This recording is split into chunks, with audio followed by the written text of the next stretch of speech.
26 கோடி ரூபாய் காசோலை மோசடி வழக்கில் ஸ்ரீ தேனாண்டா பிலிம்ஸ் உரிமையாளர் என் ராமசாமிக்கு எதிராக ஜாமீனில் வெளிவர முடியாத பிடிவாரண்ட் பிறப்பித்து எழும்பூர் நீதிமன்றம் உத்தரவளித்துள்ளது. அக்டோபர் 3ஆம் தேதிக்குள் கைது செய்து ஆஜர்படுத்த காவல்துறைக்கு உத்தரவளித்துள்ளது. அடுத்த ஆண்டு நடைபெறும் சட்டசபை தேர்தலில் பாஜகவின் முன்னாள் மாநில தலைவர் அண்ணாமலை போட்டியிட வாய்ப்பில்லை என்ற பரபரப்பான தகவல் வெளியாகியுள்ளது. அண்ணாமலை கடந்த 2021ஆம் ஆண்டு மாநில தலைவராக செயல்பட்டு வந்தார். கடந்த ஏப்ரல் மாதம் அவர் பதவி விலகினார். அதிமுக தலைவர்களுக்கும் அண்ணாமலைக்கும் இடையே உரசல் போக்கு நீடித்து வந்தது.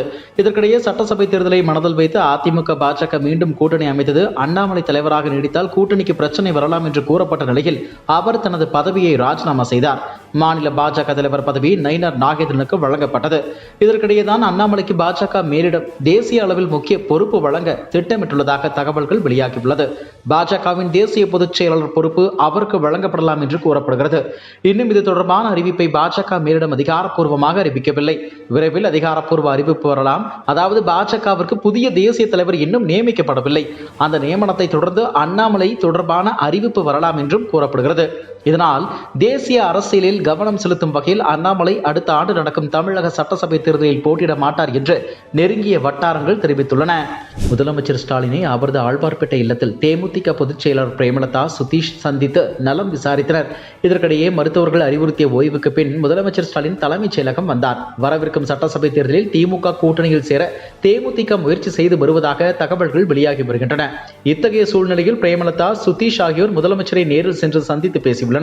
முதலமைச்சர் ஸ்டாலினுடன் சந்திப்பு குறித்து நிருபர்கள் சந்திப்பில் பேசிய பிரேமலதா, முதலமைச்சர் ஸ்டாலினை நட்பு ரீதியாக சந்தித்தேன். முதலமைச்சர் ஸ்டாலினுடன் விஜயகாந்துக்கு 45 ஆண்டு கால நட்பு, விரைந்து குணமடைய வேண்டும் என்று முதலமைச்சரிடம் தெரிவித்து வந்தேன். யாருடன் கூட்டணி என்று தற்போது கூற முடியாது. கூட்டணி பற்றி நேரம் வரும்போது அறிவிப்பேன். முதலமைச்சர் ஸ்டாலினை சந்தித்ததில் 100% அரசியல் காரணங்கள் இல்லை என்று பிரேமலதா கூறினார்.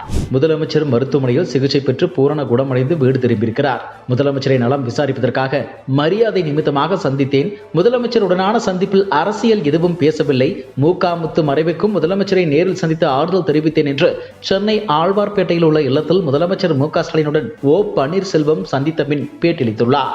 தூத்துக்குடி மாவட்டம் ஆறுமுகமங்கலத்திற்கு நேற்று சென்றிருந்த விசிக தலைவர் திருமாவளவன் ஆணவ படுகொலை செய்யப்பட்ட கவின் குடும்பத்தினரை நேரில் சந்தித்து ஆறுதல் கூறினார். செய்தியாளர்களை சந்தித்து பேசுகையில், இழப்பீட்டினால் இந்த துயரத்தை துடைத்தெறிய முடியாது.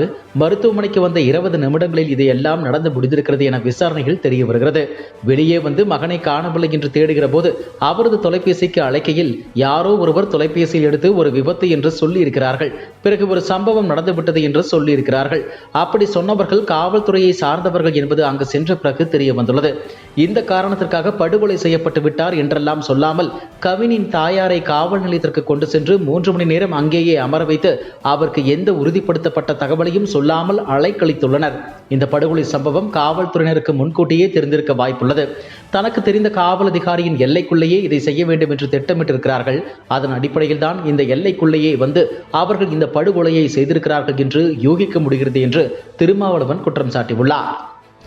மாணவி தற்கொலை குறித்து பள்ளி கல்வித்துறை அமைச்சர் பொதுமக்களுக்கு பதிலளிக்க வேண்டும் என தமிழக பாஜக முன்னாள் தலைவர் அண்ணாமலை தெரிவித்துள்ளார். பள்ளி கல்வித்துறை அமைச்சர் அன்பில் மகேஷின் சொந்த தொகுதியான திருவெரும்பூர் துவாக்குடியில் இயங்கி வரும் அரசு மாதிரி பள்ளியில் 12ஆம் வகுப்பு மாணவர் ஒருவர் தற்கொலை செய்துள்ளார் என்ற செய்தி மிகுந்த அதிர்ச்சி அளிக்கிறது.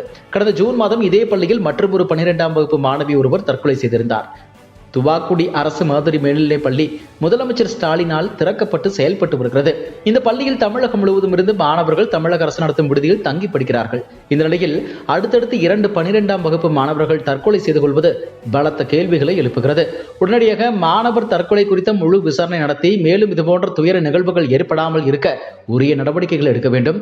கடந்த ஜூன் மாதம் ஒரு மாணவி தற்கொலை செய்து கொண்டது குறித்த விசாரணை எந்த அளவில் இருக்கிறது என்பது குறித்தும் பள்ளி கல்வித்துறை அமைச்சர் பொதுமக்களுக்கு பதிலளிக்க வேண்டும் என்றும் வலியுறுத்தியுள்ளார். ரித்தன்யாவின் பிரேத பரிசோதனை அறிக்கையில் அவர் உடல் ரீதியாக துன்புறுத்தப்பட்டார் என்பது குறித்து அறிக்கையில் குறிப்பிடப்படவில்லை.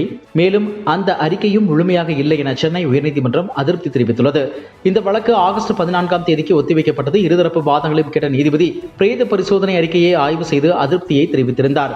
அந்த அறிக்கையில் போதுமான தகவல்களுடன் முழுமையாக இல்லை என தெரிவித்திருந்த நீதிபதி, ரிதன்யா உடல் ரீதியாக துன்புறுத்தப்பட்டதாக அறிக்கையில் குறிப்பிடப்படவில்லையே, ரிதன்யாவின் ஆடியோ பதிவு என்ன ஆனது, அந்த ஆடியோ அவருடைய செல்போனில் இருந்துதான் இருந்துதான் பதிவு செய்யப்பட்டதா என்றும் அவர் கேள்வி எழுப்பினார். அப்போது காவல்துறை ரித்தன்யா போனில் இருந்துதான் அந்த ஆடியோ பதிவு செய்யப்பட்டிருந்தது. ரித்தன்யா, கவின் ஆகியோரின் போன்கள் தடயவியல் சோதனைக்குட்படுத்தப்பட்டுள்ளது. அந்த அறிக்கைகள் 10 நாட்களுக்குள் கிடைக்கும் என எதிர்பார்க்கிறோம். ரித்தன்யாவுடன் படித்தவர்கள் அவருடைய உறவினர்களிடமிருந்து வாக்குமூலம் பெற வேண்டியுள்ளது என்று கூறப்பட்டுள்ளது. இதையடுத்து தடயவியல் அறிக்கைகள் தாக்கல் செய்ய உத்தரவிட்ட நீதிபதி வழக்கு விசாரணையை ஆகஸ்ட் 14ஆம் தேதிக்கு ஒத்திவைத்தார். இதுபோன்ற செய்திகளை மேலும் தெரிந்து கொள்ள எங்களது யூடியூப், ஃபேஸ்புக் மற்றும் ட்விட்டர் ஆப்களை சப்ஸ்கிரைப் செய்யவும்.